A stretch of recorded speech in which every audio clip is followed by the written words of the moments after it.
silence is being complicit with the issues. It is just unacceptable, isn't it, that a child is more likely to be criminalised because of their background. Stephanie Roberts-Bibby, Chief Executive of the Youth Justice Board, and Jahnine Davis, Co-founder and Director of Listen Up, specialists in adultification research, discuss adultification bias in youth justice on this Constructive Resettlement podcast. I'm Steph Roberts-Bibby. I'm the Chief Exec at the Youth Justice Board.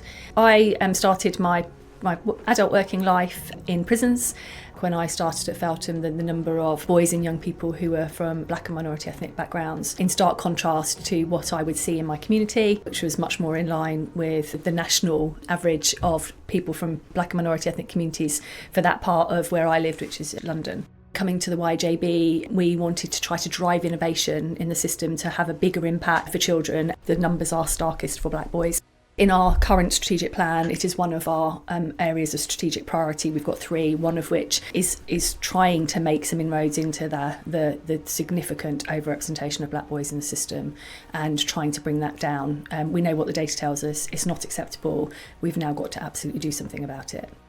Okay, so a little bit about me and my background. I am care experienced, and I always start with that because it's really where my own lens on the system influenced why I'm here in this work in which I do today.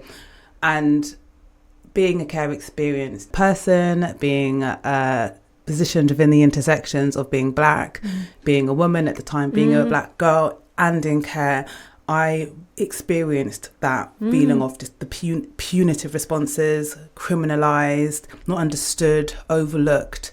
And it was really difficult. And I always questioned, what does it mean in terms of how, when we're supposedly supposed to being protected and supported by those who have a responsibility to take care of us, yet I'm experiencing something quite different. Yeah. Where does some of that come from? And it's always been a question which has stayed with me. And as I then ventured into the world of being an adult, there were various different touch points, leaving school without any GCSEs, almost ticking all the various different boxes which you see, particularly around care experience, but the intersections of those from black and minoritized backgrounds. Then I decided to go into the world of academia, and as a part of my master's in women and child abuse, I focused on black girls' experiences of child sexual abuse because it was a significant gap. And I thought, how can we talk about such a huge issue, yet we have little understanding about what it means to be a black girl experiencing these harms? One of the findings was around adultification. And that was back in 2018 to 2019, and I entitled my research project, Where Are the Black Girls? And when adultification was identified as an issue which influences how black girls are perceived, identified, and even afforded the privilege of vulnerability, because it was a privilege almost to even be seen as being vulnerable, let alone acknowledged as a child. At the time, although there was some focus on adultification, there hadn't been in the UK focus on adultification and its implications to the child safeguarding, child protection system. So fast forward how many years later, adultification has become significant. You can see how it influences and how it fits into so many areas of work, including youth justice. But I think my standpoint is always about going back to child first, isn't it? Yes. And I guess that's the hook I feel we need to give more attention to, is why are we still here? Because the issues in which many children have experienced, particularly those from black and minoritized backgrounds, are continuing to say the same thing. Yeah. So how do we create a holistic safeguarding system which always centres child first as the focus, which we should always be leading and steering our thinking? And I think the bedrock of that has to also be our mainstream statutory services being child first, because I think the youth justice system has come on leaps and bounds, certainly over the last 5 years, since I think we as the YJB have very clearly put our colours to the mast of the child first framework and the building of the body of evidence over years and years. I think the challenge that I see, and I hear from services and I hear from children themselves, is that the fact that some of the systems, the social systems and the statutory services they engage in on a day, should engage in, particularly education and health, do not always afford that children who have been bad or naughty or non-compliant, the right of being a child and being treated as a child. And I think that's where we have all collectively got to influence, since particularly in terms of policy going forward. But how do we get to that point where mainstream services are adopting our ABCD, as we call it, of child first practice in all engagement with children? Yeah. The starting point also has to be how just historically we have positioned children and the lens in which we view children more universally, and the language we use to talk about children, whether it's just touching on what you've shared, that language of being bad, being non-compliant. I think when I hear the word non-compliant, I always think of health and safety, not necessarily the fact that we're talking about children. And when children are non-compliant, put them in inverted commas, adults should be asking, what am I not doing or doing that is preventing this child from engaging with me? What am I doing wrong? Yeah. There should be those questions. There's something about how do we upskill, engage, have these conversations with services, providers, sectors, because I think it cuts across sectors. How do we then create that in other parts of society for those children who are really vulnerable but will often be referred to as savvy, resilient? And you know the language is better probably than I do.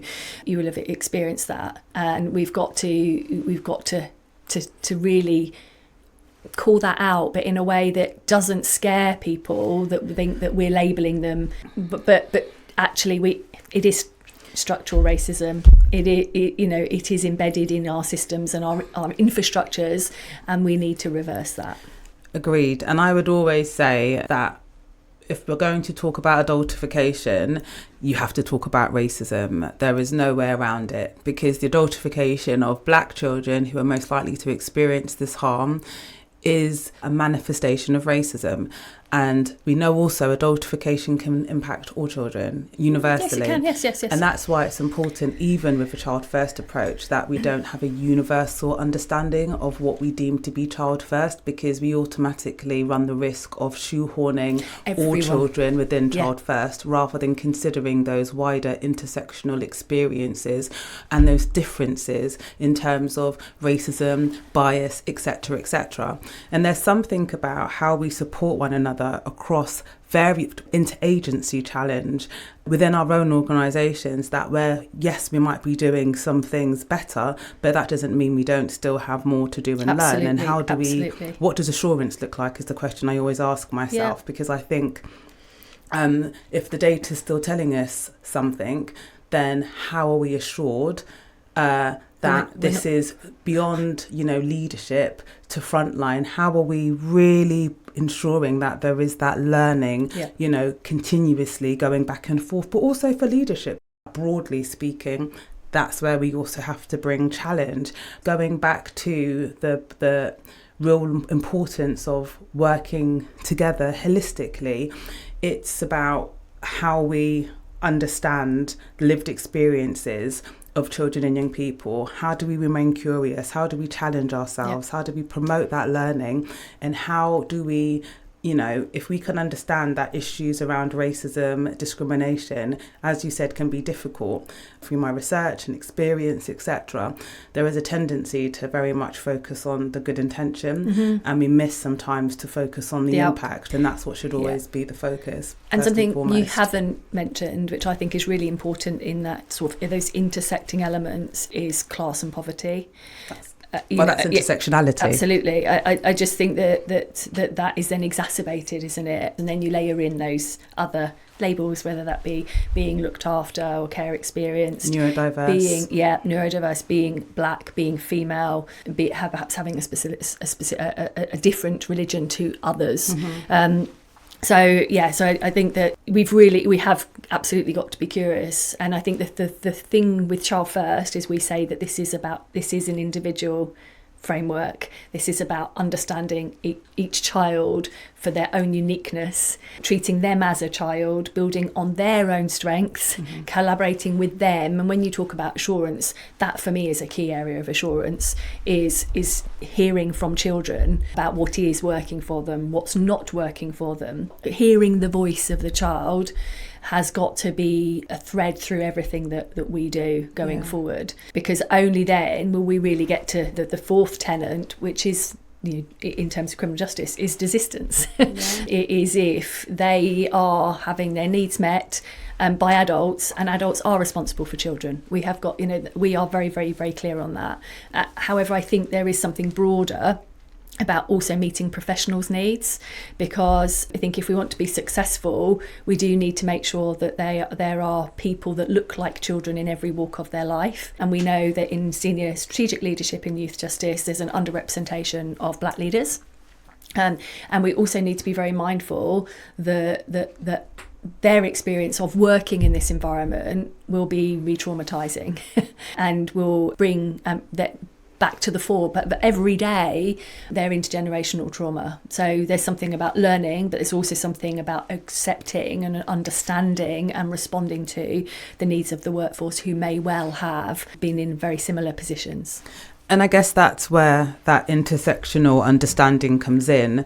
And I guess touching on some of the things you said, I think first, I really do agree that when we consider, if you're going to be holistic, you have to think about the whole child, not just specific aspects of a child's identity and look at them in silo. We have to think about how they are combined, and then how that, therefore, what that will compound in terms of experiences of oppression. Our work is around intersectionality, but from the lens of race as the starting point, not poverty or class, because intersectionality was born out of black feminist theory. And it was born out of that theory because it was explicitly highlighting the impact of how race was... Exactly. So therefore, I think that for me is always saying this has to be the starting point, and then you then bring in those other intersections, bring them together. Convergence together. Exactly. Yeah. And I think the point around professionals and trauma is really important.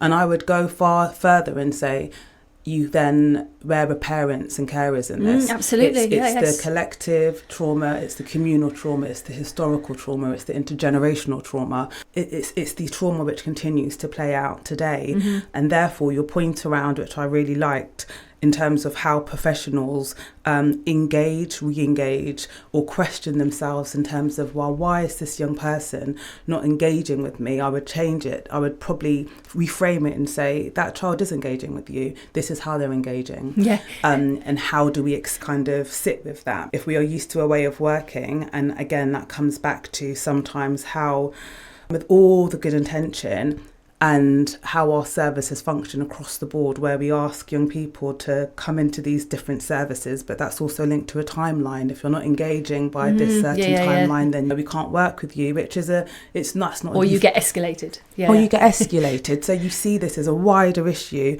that if we want young people, we want to meet young people where they're at, but actually in reality, what is evidenced is that if they don't meet the professionals in the system where we're rather than the other way around, then we then continue to, push them a bit further. And as I said, I think that's more broadly speaking, but then again, it allows you to think about, well, what does that mean when we position this in relation to those children who are most likely to experience those various different biases around adultification. And my last point would be, when you were saying about professionals, these are also people who have lived experience. Yes. And that's why in the definition we wrote on adultification and the adultification of black children, explicitly put in there that adultification is on a continuum, and it doesn't just finish at 18.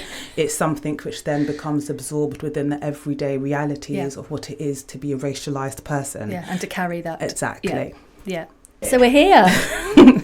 We're here. And I think, and it would be great to hear about some of the work in which you've all been doing in youth justice, and how you've brought that consideration and learning around adultification into practice, policy, and just in terms of wider system change. Sure.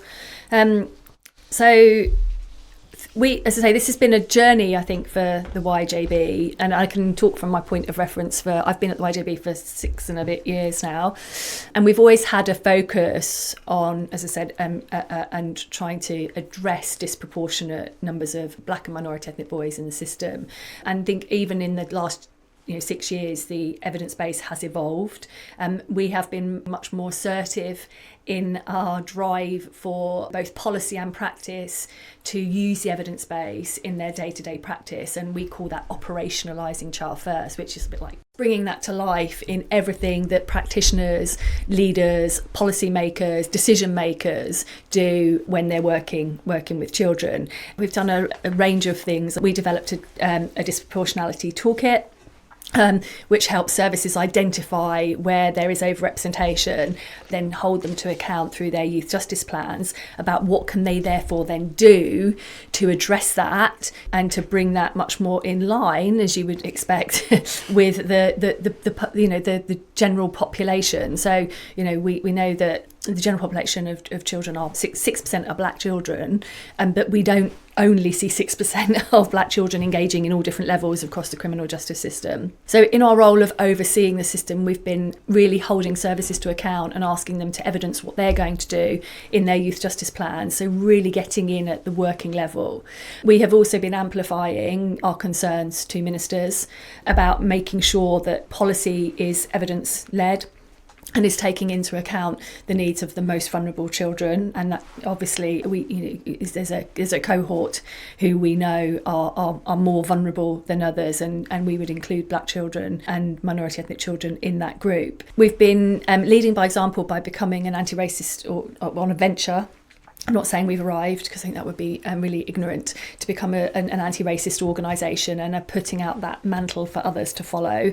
And we have published our anti-racism strategy, and we're developing our plan that we will both commit to our own staff, because we think that's really important, that I want our workforce to be representative of the children that are in the system and the communities that we represent. And so we are giving commitments to them, but we're giving public commitments as well. And we want to be held to account on those and called out if we're not. We will do that in a really open way, because only by being open about those challenges will we actually address them. Yeah. And make the difference that we want. We've done some work with Revolving Doors around looking at best practice in addressing disparity in the system, and there were some phenomenal examples of best practice. And of course, we are investing in targeted funding for innovative activity. We're doing some work in the West Midlands. Funding started this year, but to put the systems in place to commence from next April. We have been investing in London for the last few years to develop an alternative accommodation provision for, again, that really vulnerable group of children. So I said that we see that 6% of children in the UK are black, 26% of children in custody are black. That is significant. But we also know that 2/3 of those children who are on remand don't go on to get a custodial sentence. And we know that black children account for 11% of all children that get cautioned or sentenced. I am personally very committed to trying to reduce the number of children who are unnecessarily criminalised and taken into secure settings. They are by themselves damaging. And we know that being the further into the system you are brought, the more likely you are to reoffend. So in some ways we are treating our children even worse. We're making it worse for them. And the work that we've done with London Directors of Children's Services across the 26 boroughs of London is to work to have 2 homes that are an alternative to being remanded to what would be now Feltham. And the environment is much more homely, much more normalised, still not to home. We have to be really transparent, I think, about that. However, and put a trauma-informed, holistic offer of support around a child to meet their other needs. And of course, lots of people listening to this will say, what about victims? I can hear them saying it now. And a child-first approach will address and reduce victimhood. The children we are talking about are victims of their circumstances, and that we need to be careful about how we use the word victim, because it means lots of different things to different people. Does that mean the victim of an offence? And children still can commit nasty, heinous, serious offences that cause significant harm. We're not saying that. But we know that by supporting children who themselves are victims of the circumstances in which they've lived their lives, we know that that will prevent future victims of crime. So I'm trying to make sure I'm just using the right language. Yeah. And the London Accommodation Project seeks to absolutely support that, which is supporting children to have their needs met so that they can live fulfilling lives, not offend, not cause victims, and live in a community where people can be happy and thrive. Yeah, I agree. And I guess it's going back to, I realise we've been, talking about, and it's been really helpful actually to get into the detail and also to hear the work, Youth Justice, what you're doing, and I guess the ground you're setting. And I've heard anti-racist practice and, a strategy or a kind of overarching way. I guess I always think about giving permission, because if we're going to acknowledge disparity, disproportionality, sometimes I think it's easy to get lost in language rather than naming the issue. And what is the cause of disparity and disproportionality and those wider intersecting issues which we've touched upon, but whilst also ensuring that we are always courageous to explicitly say the word racism. This is a priority, this is an issue, we've identified it, we want to work to address these issues, but we can't do it by ourselves, and a piece of paper is only going to take us so far.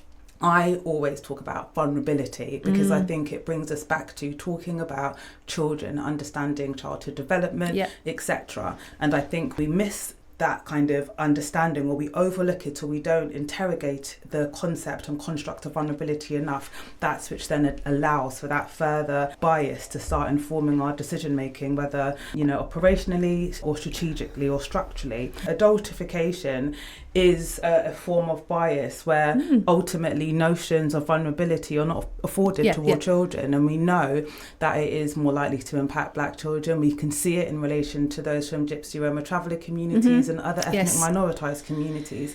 And the reason for this bias is because of various different ideas about who we deem to be vulnerable, and therefore that's why that initial piece we have to focus on is our beliefs, our personal biases, how we apply curiosity, how we challenge ourselves from an organisational perspective, how do we respond to trauma? Do we see it as an indication of trauma, or do we see the focus on the behaviour? Because they're all the different things which can be influenced by adultification. And ultimately, if we're not challenging our preconceptions and ideas and beliefs about children, what you see in adultification is this increase in culpability, responsibilization, deviancy, assumptions around, doing something wrong, and this decrease and erasure of the innate vulnerability your children have. And hence why I always say, when adultification is present, vulnerability is a privilege. Yeah, and the diminishing of rights. So when you talk about vulnerability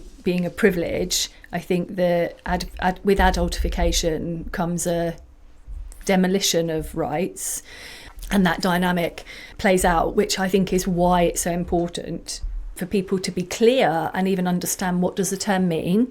What does this mean to my practice? To hold themselves to account. We go so far as to say adultification, it's a breach of our safeguarding policies, it's a breach of equalities. If you understand the UN Convention on the Rights of the Child, Article 2, no discrimination, etc. And what we see is if we aren't challenging the very notion of adultification, it does then question our dereliction of responsibility to discharge our safeguarding duties and to bring that holistic approach to all children and families. And the key point there is making sure that those rights are afforded right the way up to young adulthood.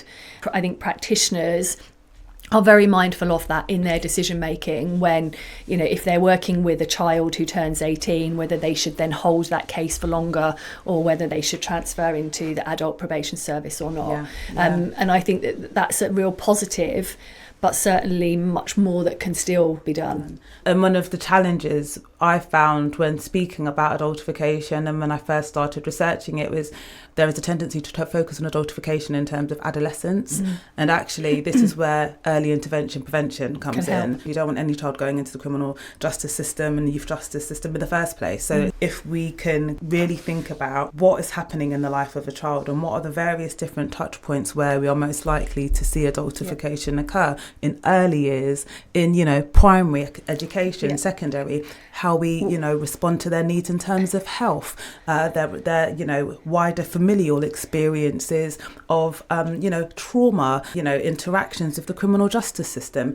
And I think that talks to my point earlier about education, and particularly undiagnosed special educational needs and speech and language difficulties, because that's a real area, both in terms of policy and practice, we need to do more.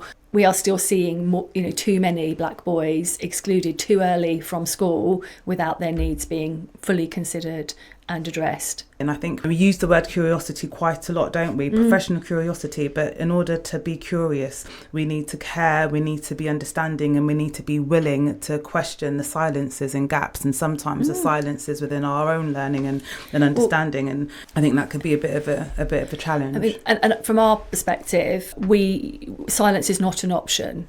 That's our position in the Youth Justice Board. In fact, we think silence is being complicit with the issues, and it is just unacceptable, isn't it, that a child is more likely to be criminalised because of their background, whether, as you say, whether that's Black Caribbean, Black Nigerian, Gypsy Roma Traveller. And we know that Gypsy Roma Travellers are the next group who are significantly overrepresented. We will keep referencing what does that mean for children from those communities. I really like how you framed silence. We still continue to hear about the fear of talking about racism. I think that's why it's important that we create a psychologically safe space for people to get things wrong and to learn, because providing comments, behaviours, approaches to work are not intentional, then actually everything else can be carried. Yeah. If you don't create that space to say that's racist, or have you ever thought about how that could be seen as racist or experienced as racist, then nothing changes. I think the one thing we don't want people to do is to go silent through fear, because that will make things even worse. As I say, and when we are talking about our approach across the system and with policymakers and with ministers, the thing we don't want to do is to attribute blame in a negative way. We can attribute responsibility to adults, but not in a way that then would close down the way that people would respond, because that's not helpful. But what I do find interesting in terms of how we talk about blame is we seem to be able to do it when it comes to children and young people. But then we go into professionals, yeah. We go into this really kind of safeguarding of professionals, and it shouldn't be that professional voice, experience, understanding, opportunity to create a culture within the workplace, within the system, where we can't have those frank, open, difficult, challenging, sensitive, painful conversations. How do we apply that to children and young people? Yeah, absolutely. And I think that if you're not doing it with the workforce, you're never going to do it with children. Yeah. And we see some great practice, and I think it's okay to name drop some services. Name drop. So Lewisham, their model, their underpinning theory of change is called TIARA, which is a trauma-informed anti-racist approach, which was phenomenal. And you see that in practice. So there's a safe space for staff to bring things to the table, to talk about it, to learn from it, to lean in with all their differences and different professional curiosities, to then come to the right thing for a child, and to then say, right, well, that wasn't working, I'm now going to do this, or I've learned that just from listening to the conversation. So that we are seeing some really fantastic practice across youth justice, and hence us being really keen to bundle that up and share that with everyone, as so that it can be replicated. But I do think there are lots of things that talk to each other here. So something about your underpinning theory of change, something about talking about it, raising awareness through professional development, and then trying to understand better what works, because we do know that there is a lack of evidence around what it best works with some cohorts of children. So hence us trying to think about investing in that moving forward, and really hearing the voices of those children around what hasn't worked before, and then what they need. So we're trying to reframe things from a much more positive perspective for them, rather than always being deficit-led, which again, there are talking of adultification, the default will be deficit-led rather than strength-based. And that's because adultification is due to deficit behaviours and experiences. But I think the point around being able to name what's going well or what we're identifying as emerging, promising, best, good practice is so important, because I think it's really important to acknowledge the challenges across our wider systems in terms of burnout. You know, everyone is trying their best. I think we have to, again, when we think about being holistic, that also, for me, it's not just holistic in terms of the work we do with children and families, but holistic in terms of the ways in which we support the workforce and those within it. And the point around evidence, I think also it's good to think about what do we mean by evidence, and how do we frame evidence, and how do we position and place it? Are we talking about evidence in terms of, you know, we need further research? I think that talks to the child first approach, doesn't it? Because it's about, you know, what does a child need, what do they say they need, and what does their support network say they need. Yes. When I talk about evidence around what works, I think that's coming more from a perspective of how do we create success for those children, and we know what doesn't work. So actually, why don't we stop doing what we know doesn't work? So we facilitating change. Absolutely. So we know that the approaches to date haven't worked for black and minority ethnic children from black and minority ethnic backgrounds, because we have this huge disproportionality in our system. We know that a number of those children have been criminalised and brought into a system, and that's why I talk about evidence and trying to share, you know, where we are seeing successes, when we're seeing things that are working for particular communities and particular cohorts of children, that we should be sharing that. That's not me trying to get away from the data, which is shocking. What change do we want to drive across a system?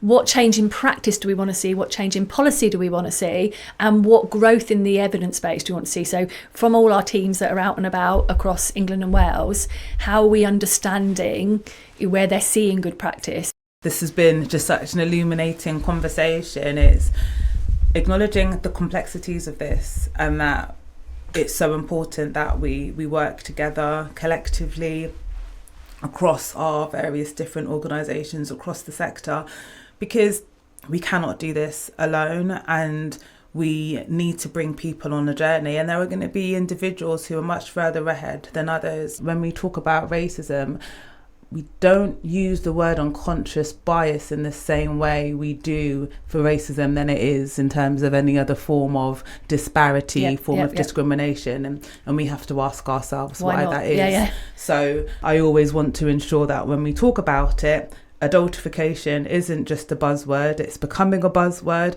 but we need to always talk about what it is we're naming, and it's racism. And I think that's really similar with child first, because if we can trot out the word child first, one, that doesn't tell you actually what it is.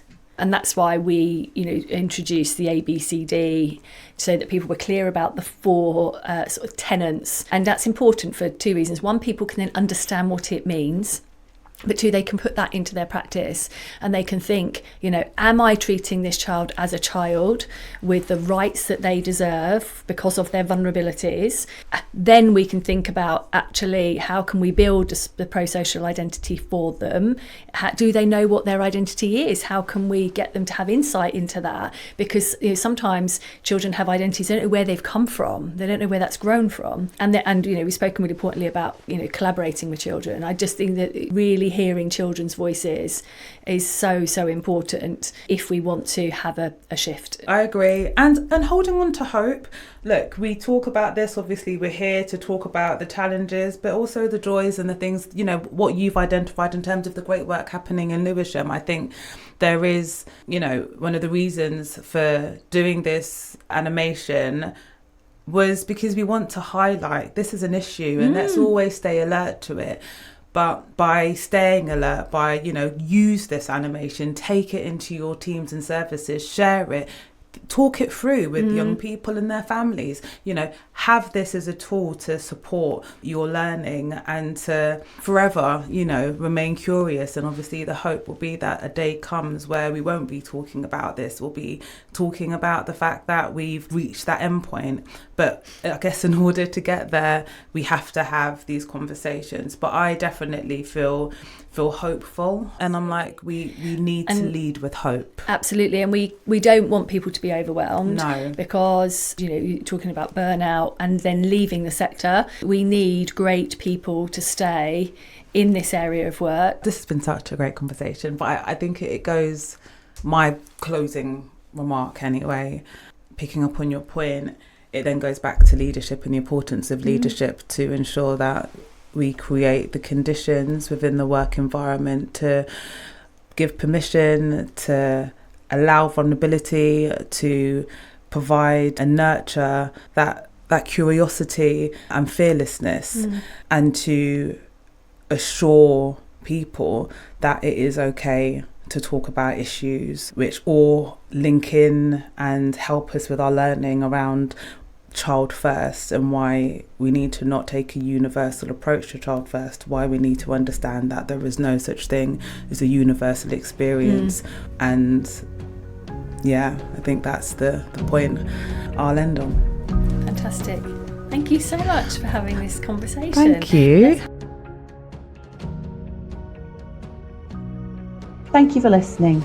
If you're interested in finding out more about constructive resettlement framework and how to start using it today, please visit constructive-resettlement.co.uk.